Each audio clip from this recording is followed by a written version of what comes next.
Iran में जंगबंदी के बाद इसराइल से जीत की खुशी का जश्न मनाया जा रहा है। तेहरान समेत मुख्तलिफ शहरों में ईरानी परचम लहराते हजारों शहरी सड़कों पर निकल आए। इसके अलावा अमेरिका के सदर डोनाल्ड जे ट्रंप ने तैयारे में गुफ्तगू करते हुए कहा है कि वो ईरान में हुकूमत की तब्दीली नहीं चाहते।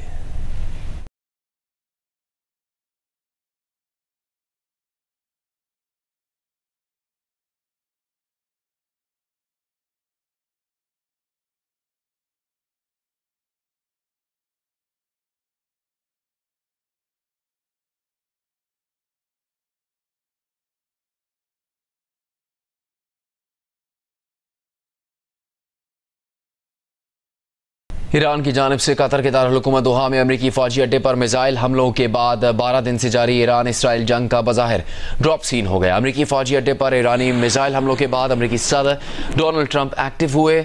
ईरान और इसराइल से कहा बस बहुत हो गया, अब जंग बंद होनी चाहिए। इसराइल मान गया, ईरान भी मान गया।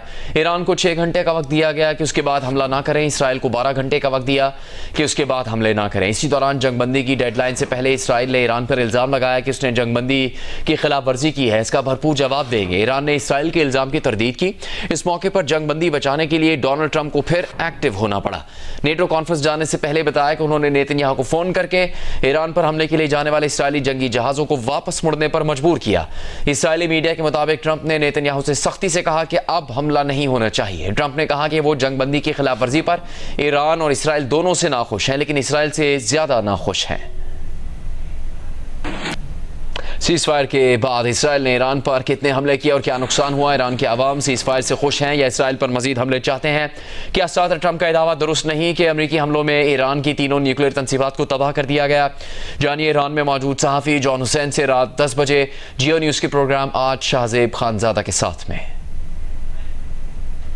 अमरीकी सदर डोनाल्ड ट्रंप के बारे में कहा जाता है कि वो अनप्रेडिक्टेबल शख्स हैं। वो कब क्या कर जाए अंदाज़ा लगाना मुश्किल होता है। ऐन उस वक्त जब आप सोचें कि ये तो इंतहा हो गई, सदर ट्रंप कुछ ऐसा कर जाते हैं जिसकी किसी से तवक्को नहीं होती। ताज़ा तरीन खबर यह है कि सदर ट्रंप ने नेटो के सेक्रेटरी जनरल मार्क रूटे की तरफ से भेजा गया ज़ाती मैसेज सोशल मीडिया पर शेयर कर दिया।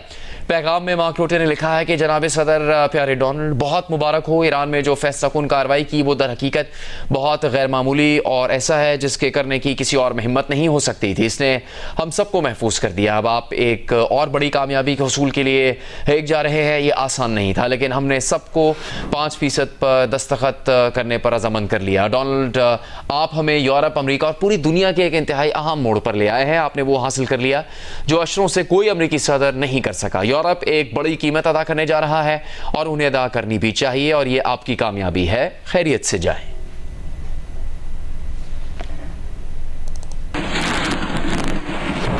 इसके अलावा गाजा पर इसराइल के वहशाना हमले जारी हैं। इमदाद के लिए जमा लोगों पर फायरिंग की गई, गोलाबारी हुई।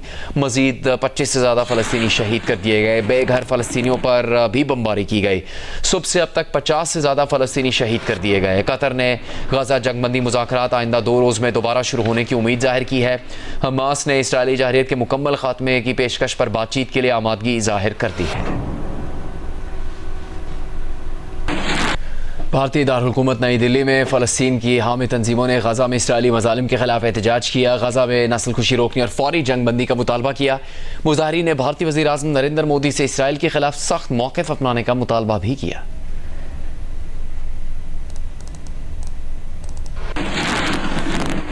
ईरान के पास मौजूद 400 किलोग्राम अफजुदा यूरेनियम का ज़ख़ीरा आलमी सतह पर तशवीश का सबब बन गया है। ईरान ने अफजुदा यूरेनियम कहाँ मुंतकिल किया? अफजुदा यूरेनियम की मुंतकिली से जौहरी प्रोग्राम की सलाहियत के बारे में सवालात उठ रहे हैं। इस मामले से मुतालिक मज़ीद जानिए रुबैस अली की रिपोर्ट में। बैनुल-अक़वामी मीडिया रिपोर्ट्स के मुताबिक ईरान ने जौहरी मवाद अमरीकी फ़िज़ाई हमले से पहले ही खुफिया मकामात पर मुंतकिल कर दिया था। आलमी जौहरी तवानाई एजेंसी ने मई 2025 की रिपोर्ट में बताया था कि ईरान के पास 400 किलोग्राम से जायद यूरेनियम था। ईरान के पास 60% अफजुदा यूरेनियम है। 90% यूरेनियम 10 जौहरी हथियार बनाने के लिए काफी है। बरतानवी अखबार दी टेलीग्राफ के मुताबिक फर्दो जौहरी तनसीब पर अमरीकी हमलों से 2 रोज कबल सैटेलाइट तस्वीर में बड़ी तादाद में ट्रक, बिल्डोजर्स और सिक्योरिटी काफिले जमा होते दिखाई दिए। ये गैर मामूली नकलो हरकत किसी हंगामी सरगर्मी की जानिब इशारा करती है जिसका मकसद मुमकिना तौर पर हसास आलात या मवाद की मुंतकली हो सकती है। बैनुल-अक़वामी जौहरी तवानाई एजेंसी के मुताबिक पहले से ही जुज़वी तौर पर मुतासरा इस्फहान की जौहरी तंसीब को दर्जनों मिसाइलों का निशाना बनाया गया। ताहम हमले के वक्त वहाँ मामूली या कोई अफजोदा यूरेनियम मौजूद नहीं था। अमरीकी नायब सदर JD वेंस ने इशारा किया कि जौहरी ईंधन इतवार की शब आखिरी लम्हात में मुंतकिल किया गया। उन्होंने एक इंटरव्यू में कहा कि अमेरिका इस बारे में अगले चंद हफ्तों में कोई लाएअमल इख्तियार करेगा।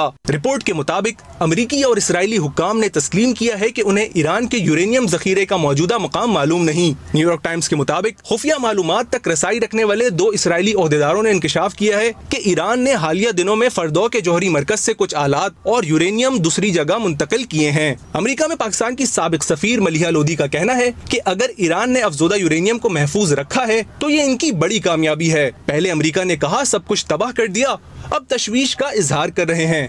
मगरब के तो खदशात कभी खत्म होते ही नहीं है।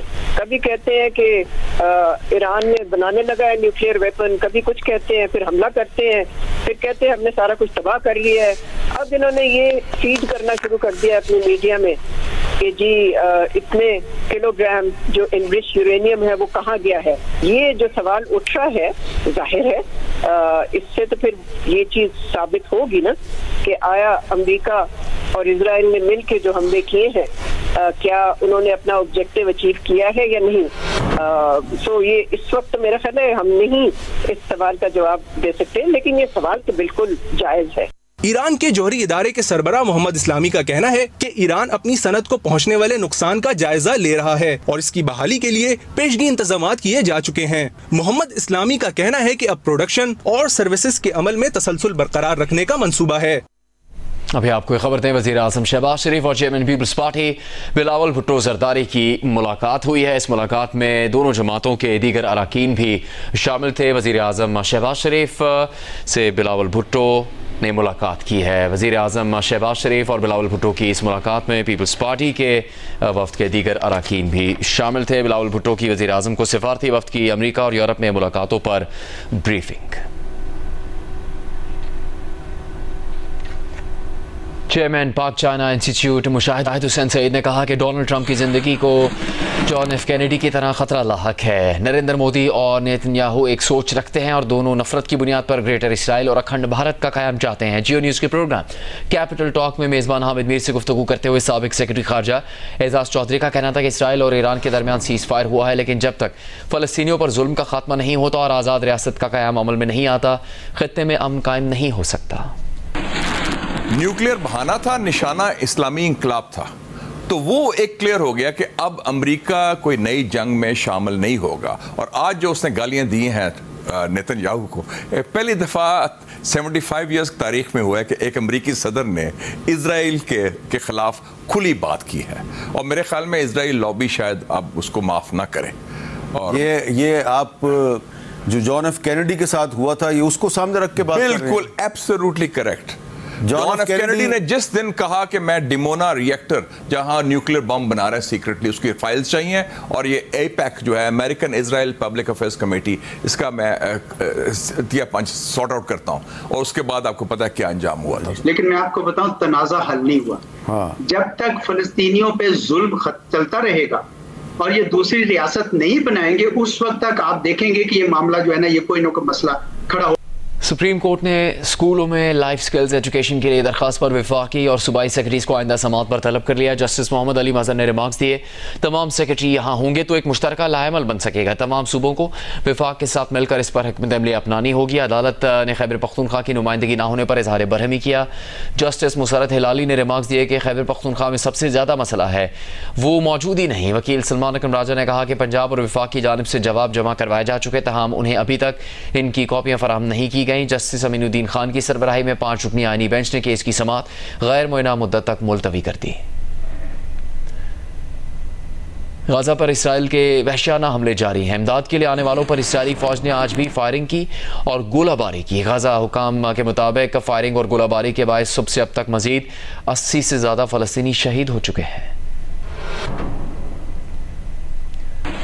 बानी PTI की बहन अलीमा खान ने कहा है कि बानी PTI माइनस ही हो गए हैं। ये बात उन्होंने पानी की मंजूरी के बगैर खैबर पख्तूनख्वा का बजट पास होने से मुतालिक सवाल पर कहीं दूसरी जानिब वज़ीर आला खैबर पख्तूनख्वा अली अमीन गंडापुर ने कहा है कि माइनस इमरान उस वक्त होगा जब हम जिंदा नहीं होंगे। क्या इमरान खान को माइनस कर दिया गया? माइनस इमरान फार्मूला है, क्योंकि खान साहब ने तो कहा था मेरा अप्रूवल होगा। मेरा ख्याल है माइनस ही हो गया। केपीके के एमपी कहते हैं अली अमीन गंडापुर बहुत ताकतवर है, हम उसको ना नहीं कह सकते। तो फिर अगर बोझ नहीं उठा सकते तो घर जाए। ये सुन लें इमरान खान के मुखालफिन और उनके साथ जो लोग मिले हुए हैं, चाहे हमारे अंदर के हैं या बाहर के हैं, ये सुन लें कि माइनस इमरान खान जब तक हम जिंदा हैं किसी का बाप भी माइनस इमरान खान नहीं कर सकता। और this is the clear message to everyone all over the world कि minus Imran Khan will be over our dead bodies.